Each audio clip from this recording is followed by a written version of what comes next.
Fala galerinha, tudo bem? Bem-vindos mais uma vez ao MetaCast. Muito obrigado pela audiência. Não esqueçam de se inscrever, compartilhar, marcar os amigos, ativar o sininho, vocês sabem como é que funciona. E principalmente nesse assunto que a gente vai falar hoje, que tem a ver com NFTs, comentem, tirem as dúvidas, porque é um tema que eu adoro conversar sobre, que tem um zilhão de coisas para conversar e que as pessoas têm muito preconceito.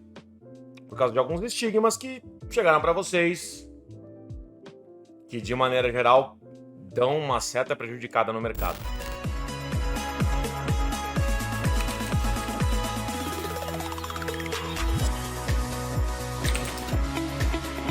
Bom, o que a gente vai falar hoje? A gente já falou sobre NFT de maneira geral. Só que, depois de ter algumas conversas, algumas entrevistas no MetaCast, no podcast especificamente, eu percebi que eu acho que vale a pena a gente conversar um pouquinho mais sobre uma área específica dentro das NFTs, tá? Eu não quero falar agora sobre NFTs como documento e nem sobre NFTs como arte pixelada ou arte digital exclusivamente. Eu quero falar sobre uma área que no Brasil não é muito difundida, até porque é muito difícil de você achar empresas que sabem transitar dentro desse mercado aqui. A CoinLivre sendo uma exceção positiva. Vocês vão ver projetos muito legais na CoinLivre sobre isso, tá? Inclusive, muito obrigado a CoinLivre por fazer com que esse vídeo seja possível. Lembrando, isso aqui não é dica de investimento para absolutamente ninguém. Se eu tenho uma dica para dar, como sempre, para vocês estudarem. E eu espero que esse vídeo seja também material de estudo para vocês. Então vamos lá. Qual que é o adendo que eu queria fazer sobre NFTs em relação a isso? O seguinte. Existe uma coisa que é feita nos Estados Unidos que não é feita aqui. Eu não sei se vocês sabem, mas eu vou dar um exemplo, tá? No mercado do futebol, por exemplo, o Neymar, ele foi originado no Santos, né? Até hoje, dado a Lei Pelé, que só existe para o mercado esportivo especificamente, todas as transações, todas as vezes que o Neymar foi transferido entre clubes, um percentual dessa transação vem para o Santos, porque o Santos originou esse atleta, apostou nesse atleta. Acho que são 10, 15%, não tenho certeza agora. Especificamente sobre o Neymar. Por que o Neymar, ou qualquer outro, é um marco nesse sentido? Porque vamos entender o que foi feito aqui.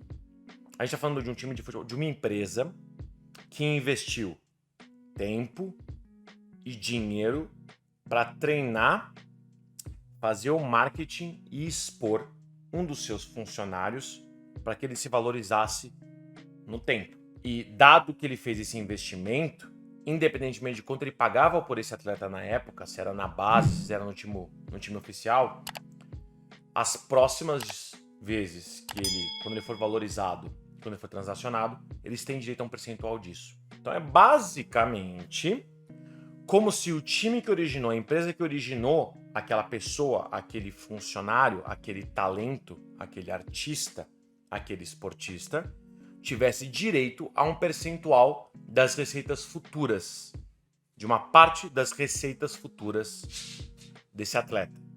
A gente está falando de revenue share, ou percentual das receitas.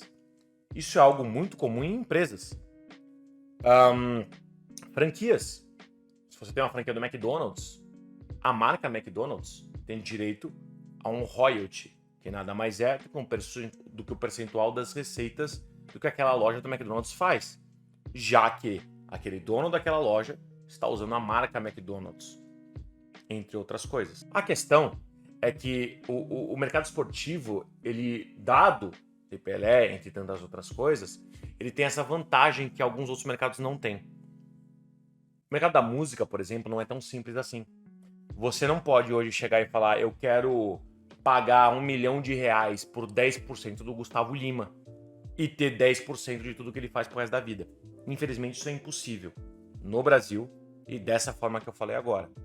Já existem maneiras disso ser possível em contratos diferentes, mas o melhor exemplo que eu tenho para dar para vocês é que hoje, nos Estados Unidos, isso já é muito mais relevante. De que maneira? Da seguinte forma. Se você tem influenciadores, streamers, produtores de conteúdo, jogadores de esportes, não importa. Eu só não quero falar do mercado da música especificamente porque ele tem outros direitos envolvidos. mas pessoas que querem trabalhar com mídias digitais, querem alavancar sua carreira e que para isso elas precisam de uma certa grana, um certo investimento. A maneira tradicional disso ser feita hoje é você pegar um patrono, um investidor pessoal seu, family and friends, não importa. E aí essa pessoa tem um contrato contigo como um agenciador, como um manager e tem direito a uma parte do seu faturamento.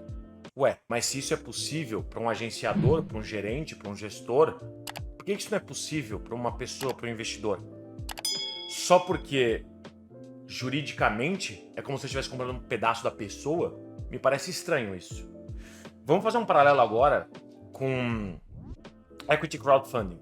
Projetos de crowdfunding que vocês sabem como é que funciona, né? Todo mundo colabora e uma vez aquele valor daquele projeto sendo batido, todo mundo desconta aquele valor, aquele projeto funciona, acontece e todo mundo que investiu ganha os benefícios de acordo com o valor que foi investido. E já existe equity crowdfunding, onde as pessoas podem contribuir e quando esse valor de fato é acumulado, cada um ganha um percentual daquele projeto. Ué, então parece que no Brasil, tanto o processo para a ideia que eu falei, para que a ideia que eu falei possa acontecer, já existe, como a jurisprudência ou o exemplo disso no mercado da bola também já existe. Me parece então que juridicamente a gente está muito próximo de assimilar esses mercados à originação de pessoas influentes, famosas, artistas, atletas de esportes. Então, vamos botar um exemplo fácil. Você quer streamar o seu conteúdo com os seus comentários sobre jogos de videogame, por exemplo. Você vai jogar, sei lá quais jogos, não importa. E você vai te filmar jogando e a sua reação. E você vai colocar isso no YouTube, na Twitch, não importa. Só que para que você possa fazer isso numa qualidade decente, você precisa de uma câmera decente, computador decente, uma GPU decente, licença de software decente, e que a junção dessas coisas todas vai te custar, não sei, 20 mil reais. Tô chutando aqui, mas não é um chute tão longe assim, tá? Um belo equipamento, boa licença custaria mais ou menos isso. Só que você não tem esse dinheiro, você não tem nada nem perto desse dinheiro. Muitas das coisas que eu acabei de mencionar nem dividem em parcelas. Será que tem outra maneira de conseguir isso? Claro, assim como um músico, você pode ir atrás de um patrocinador, de um investidor pessoal. E já existem instrumentos jurídicos para que isso seja possível. Mas me desculpa. Cara, tu é um cara engraçado, que joga bem videogame, que quer streamar, você não tem recurso, não tem acesso, talvez você não tenha nem ensino médio completo. Qual é a chance de você chegar até um investidor como esse? Você não sabe nem aonde procurar um cara como esse. Só que na blockchain tem como. Ou deveria ter como. A CoinLivre já sabe como fazer isso. A questão é, e se isso fosse mais difundido? E se você pudesse fazer um vídeo de você mesmo com seu celular? Não importa se ele é um bom celular ou um mau celular. Falar sobre a sua ideia, sobre o que você gostaria de fazer, dar um exemplo do que conteúdo você faria, mesmo que numa má qualidade, e colocasse como se fosse um projeto no Kickstarter, pedindo um funding. E em troca disso, você daria direito a um percentual do que você ganhasse com os seus canais. Se você quisesse fazer isso hoje na Web 2, você não consegue. Você não tem instrumento tecnológico, ou é muito difícil. E os instrumentos jurídicos são bem complexos também. Via NFT, muito mais fácil. Mais uma vez, exemplo desse menino, dessa pessoa que eu falei pra vocês, ele poderia emitir, sei lá, ele precisa de 20 mil reais. Ele pode emitir 20 NFTs. Cada uma delas, dando direito, se os 20 mil reais vão dar direito a 10%, cada uma delas vai dar direito a 1/20 disso. Ou 20%, cada uma delas a 1% disso. Enfim, não interessa. E quem tivesse disposto a investir nessa pessoa, você como investidor ia receber uma planilha de um monte dessas pessoas querendo esse investimento. Você escolhe as que você mais gostou e comprar um número de FTs correspondente com o que você pode investir e com o seu interesse financeiro.